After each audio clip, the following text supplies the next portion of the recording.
In this video, we investigate the effect of transitioning from a paper-based check-in to an electronic poll book. The voting process undergoing this change traditionally uses paper check-ins, hand-marked paper ballots, and central count ballot scanners with precinct ballot submission to a ballot box. To simulate this voting process, we assume that 1,500 voters will turn out to the polling location following the arrival pattern shown on screen. This arrival pattern represents a large number of arrivals in the morning, arrivals decreasing at midday, and increasing in the afternoon. A visual representation of the paper-based voting process is shown on screen, with voters entering the polling location and joining a queue to check in. We assume that voters are checking in at the next available station rather than joining separate queues based on last name. Once checked in, voters receive a paper ballot and travel to voting booths where they mark their ballot by hand. After marking their ballot, the voter then travels to the ballot box where they submit their ballot. We assume that the resource allocation for this voting process consists of 3 paper poll books, 13 voting booths, 1 ballot box, and 2 ADA-compliant ballot marking devices. With this resource allocation, voters wait an average of 20 minutes to vote.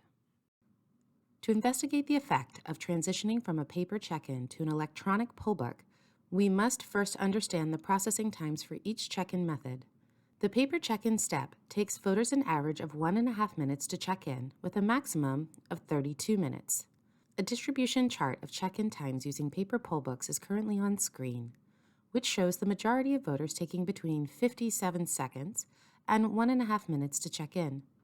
The equivalent electronic poll book setup takes voters an average of 2.5 minutes and a maximum check-in time of 26.5 minutes.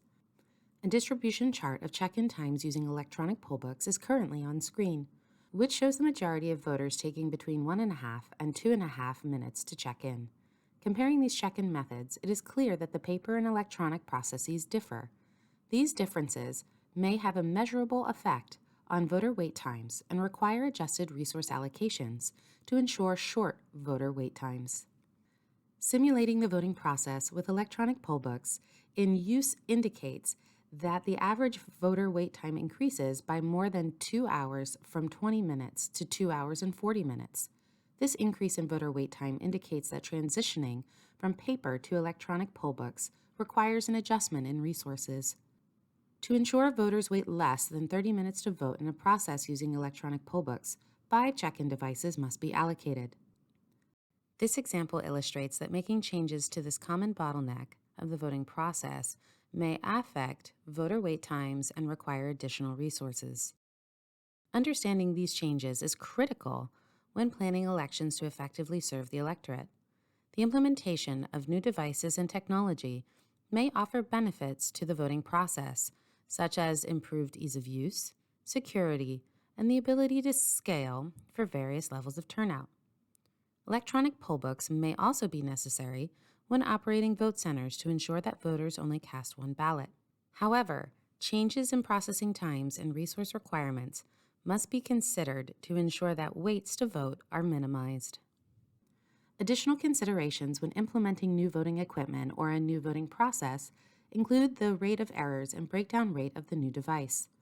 When using a device that is new to voters and election workers, it is likely that the process will take longer to perform than expected, as people must become familiar with the new equipment.